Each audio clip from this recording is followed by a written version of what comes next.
everybody. Thank you for joining us. And today we have a very, very special guest. It's UFC bound Erick, the Ghost Pepper Gonzalez. Erick, how in the hell are you doing in this whirlwind of a day for you? Man, hey, I'm taking it day by day, man. I'm just super excited, just very excited. I got to know, where were you and what were you doing when you heard the news, when you got the call? Who called you and where were you at? I was actually sitting right here on my desk when I got the call. I had just got back from training, and my manager called me, put me in a conference call with my other manager, Marcos Bonilla, and he had told me, he's like, "Hey, man, the call is here. How's your weight? How are you? How you feeling? Are you ready?" And yeah, man. Then he told me I was going to be facing a veteran, possibly who might retire afterwards. I'm not entirely sure if that's accurate, but it's Jim Miller. He's getting up there in age, legend. Uh, and right after that, I just went straight on my 7 mile run, man. I wasted no time to start cutting weight. So you got that call and you started cutting weight right away. Yeah. Who was the first person that you called right after you got the call? I called.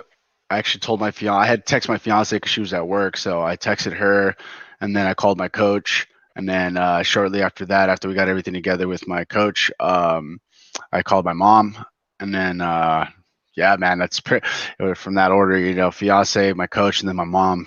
So my mom was super ecstatic, super. She still she couldn't believe it. She called me later on during the day. She's like, just super hyped, man, and very excited for me because she knows how long I've been working for this goal, and I've been telling her since day one that we were going to make this happen, that I was going to make this happen. So, 7 years later, here we are, 29. I gave myself till 30 to hit this UFC, and I'm 29. So my birthday's in January, so it's right around the corner. So when you got the call, especially like you were gonna fight a veteran like Jim Miller. I mean, it's I would kind of say it's odd because newcomers to the UFC, even your caliber of newcomers, they don't necessarily fight a veteran like Jim Miller because if you go in there, put a crazy performance, defeat Jim Miller in an awesome fashion, you can jump up in the rankings right away. Am I right? I'm assuming so. They'll probably give me another rank guy, or they'll give me. I know Jim Miller's, I think, number 32 worldwide. I don't know where he is in the UFC ranks. I know worldwide though he's number 32, so that'd be a really cool spot to take. Not the not I don't mind who they put in front of me next. I just want to keep fighting, man. I want to stay really active. If After this fight, when I take the win, I want to get in there as soon as possible, and I want to be active as hell, man. I want to be like, I was already calling out Donald Cerrone, which is another UFC veteran. So when my manager calls me, I thought he was talking about Donald Cerrone for a second. Then he told me Jim Miller. I was like, man, one veteran to another veteran, I'll take it. I don't even care. You know me, man. I love to scrap. So uh, I don't really care about going into the ranks right away. I think I should take my time and really really enjoy fighting other guys that are into my up to par with where we're all out because we're in the UFC, we're in the big leagues, and the more I fight, the more money I make. So why skip through this whole process? I mean, if it happens and I get a ranked fighter, then I'll take it. I'm not one to shy away or say no. Uh, is it a fact that you always knew that you would be in the UFC one day? There was no doubt in my mind, man. Since I started this career, that was my first goal that I set for myself, and I wanted to hit. Like I said, man, I wanted to hit it before 30, and it just freaking happened to happen. So, you know, uh, to be in the UFC for sure was my number one goal, and I never had a doubt in my mind. That's why I grinded so hard. That's why I fight the way I do, man. I like being entertaining, and I think the UFC fans are really gonna love everything about me and everything that goes on with my style and the way I come at fights. You know, I'm a real Mexican fighter, man, from heart.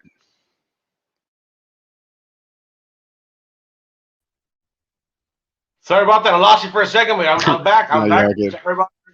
You're all good. Um, I mean,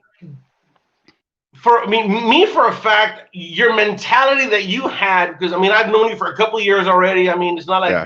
me you don't hang out and we're not the best of friends, but I've known you for years. I've This is Tijuana. got. I mean, see, not since Guadalajara. No, I think it was Tijuana. No, when I fought Marcos Salpidio. No, it was Was Guadalajara. It it? was it was I think it was definitely Guadalajara because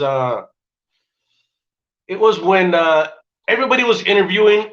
It was all Mexicans, a lot of Hispanics, and everybody Oh and yeah, everybody was. You remember that everybody was yeah. like, and nobody would interview the ghost pepper because they assumed that the ghost pepper, just by the name, the ghost pepper. I mean, they thought Erick Gonzalez, okay, but when it was the ghost pepper, it was like he must not speak Spanish, right? So it was in Guadalajara. Then I'm interviewing everybody in English. I mean in Spanish, and I turn around to you and I'm like, bam, let's interview the ghost pepper in English. And all of a sudden you're like, whoa, cool, this is awesome. And since there, we started a really friendly relationship. And I'm like, you're a Yeah. cool ass guy. I mean, and I saw you in TJ, saw you in Guadalajara, saw you in Mexicali. The Mexicali people are crazy. Am I Yeah, right? yeah. They were cool though, man. You know what? Even though obviously they got the win that night, but you know what? The vibes around that entire stadium was insane, man. It was crazy energy that night. And I got nothing but love after the fight. It wasn't like hate or anything like when I was in Guadalajara where I was getting booed off the stage because I took out their guy. Mexicali definitely showed some love right after the fight. They congratulated us for a sick war. So, I definitely like Mexicali, man. That was a really cool spot to go. Plus, the food was awesome. Yes, yes, definitely. Your girlfriend, I know your girlfriend gives you so much support that in a fighter's life, the Yeah. their home, their mother, their wives, their girlfriends. I mean, are so important. I mean, tell us about the support that your girlfriend gives you. Man, crazy Your story fiance, actually. excuse me, your fiance, right? Yeah, as of August 7th, yeah, my fiance. Yeah, you know what? It was a funny story, man. The week before I got the call, I was actually getting an interview for a different restaurant job, working as a bartending for a high-end restaurant. So it was good money that was going to come in because I was a little bit I'm struggling, man. You know what I mean? I'm trying to train full time, and on top of only working weekends. So my girl, my fiance was definitely she gave me the big no on that and told me, just we're focused on fighting, keep doing what you're doing. I believe in you. You're supposed to get the call soon. So just stay focused, and that definitely hit me in the heart, because I know she's got my back, and no matter what. So if I had to make ends meet, she was there for me, and fucking lo and behold, man, a week later I get the call, and she was right. So I can't take that. The amount of support that I have from her is amazing, man. From the start to the finish, and it's not even close to the finish. We're just getting started on the big journey.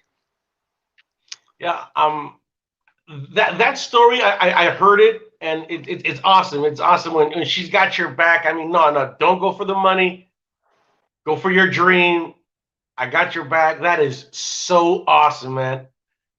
That's great. I'm so stoked. I'm so happy for you guys. You really deserve it. I mean, she's been there through thick and thin with you. I mean, I saw it myself. It's like in the highs of highs when you're with those victories and those lows of lows where hey, who knows? Maybe you'll get to meet your fellow rival, Gifted Garcia in the UFC. I'm just saying, right?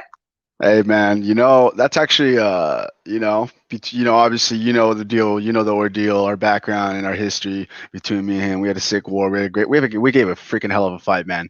And I would love to run that fight back for sure, man. If we could do that in the UFC, that'll be even better.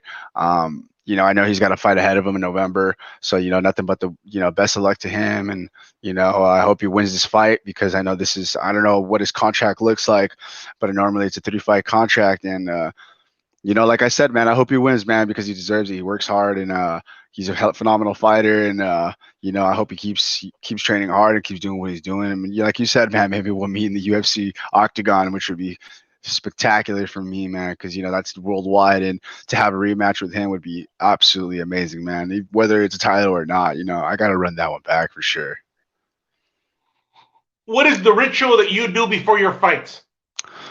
Ritual. I mean, you know, since I'm able to eat and stuff, I'm usually just kind of chilling and snacking.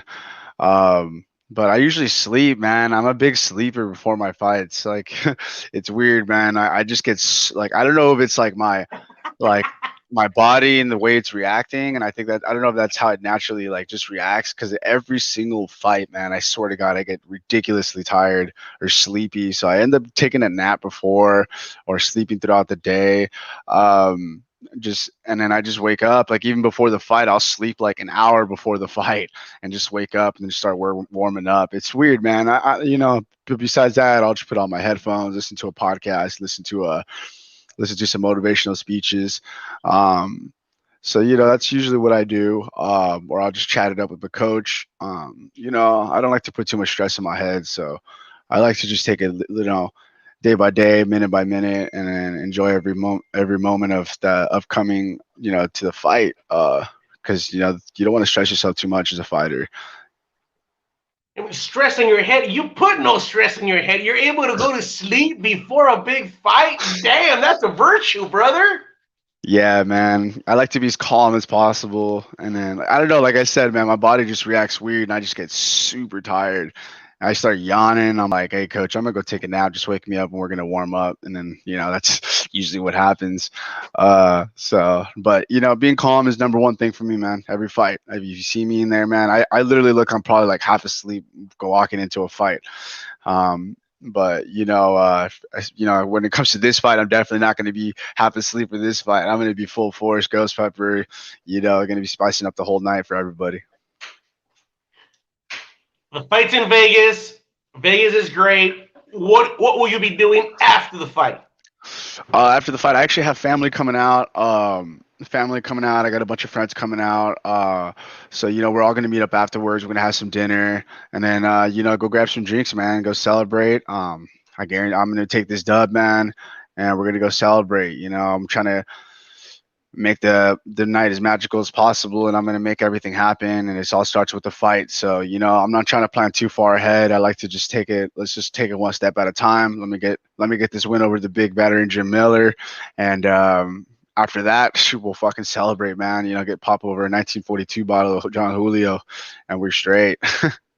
I see you got your backpack on. Where you headed to? What'd you say? Sorry, I didn't catch that. I see your. I think I see you got your backpack on or something. Where you headed to? Oh no, this is a jersey behind me. It's on my chair. Oh, okay. No, but I'm actually leaving at 9:30 towards to the LAX because I'm heading out to Las Vegas today. So we're going out to Vegas, and then I got some stuff to do at 3:30 right after I land at 1 o'clock. I land at 1 o'clock, I believe, so I should be at the hotel by 1:30. And then we'll see what happens from there. I know that I got to do a bunch of stuff as far as checking in. They're giving me a bunch of stuff. I got to get my package for my Venom clothes, which I'm fucking hyped about. Get my fight shorts and all that. That's going to be so sick, man. I think I'm just looking forward to this week, man. I'm going to take it. I'm going to embrace every single moment that happens this week. It is my debut, and it's going to be a big one. And I'm on the main card, which is insane, bro. Like, not a lot of guys with the debut get to pull up on the main card. So, hats off to Jim Miller, man, for making it happen for me and for taking a fight with me. Nothing but respect to him, towards at the end of the day. You know what, man? I'll be honest with you. Not just because you're here, not just because you're headed to the UFC, but since day one that I met you, you've been a hell of a cool guy, very respectful. In the octagon is totally different, and I've seen it, in all your fights. I mean, in the octagon, all respect is out the door, and we're fighting, brother. But Yeah. you've always been great. You've been great, to MMA 664. You've been awesome to us. I really enjoy that. I really appreciate that from you. Nothing but love and respect for you, and the best of luck. And I appreciate it that you took the time, 15 minutes before you got to go to the airport. You're here with us doing it live. I appreciate that. I thank you very much. And we've followed your fights. We followed your career. We are definitely going to continue to follow that. We appreciate it. Thank you very much, Ghost Pepper. Nothing but the best of luck to you. And please come back with that W. Come back with that W, because, hey, Jim Miller, UFC gave you the stage. Jim Miller gave you the, I would say, the main card stage. So run with it, brother. The stars are aligned, man. So I put in the work, man. A 10-day notice for a fight, 8 days to get ready. Mostly, to be honest, it's more like, let's see, Wednesday. Got the call on Tuesday, Wednesday, Thursday, Friday, Saturday, Sunday, Monday. So I got 7 days to prepare. The rest of this week, I'm just cutting weight. So, you know, um, I'm gonna make sure I come out with this W, man. This is a big opportunity for me. I have everything to gain, nothing to lose. So, I'm gonna put it all out there. I'm gonna leave it all out there, and I'm gonna make it a very, very fun fight for the fans and for myself. Goes And for thank nothing but the you. best. The best of vibes going towards your fight and continued success, brother. Hey man, thank you so much for having me again. I'll be back. I'm always back. I love, you've been supporting me for a long time, even when everybody was against me. So I'm always gonna be back on your show, man. I love you. I love MMA 64, man. To all the fans that are watching, love you guys too. Can't wait to make this debut. Shout out to everybody that's gonna be watching, and for those who aren't watching, I hope you catch the fight later on. Take care, brother. Have a safe Take. trip. All right, brother. Thank you so much.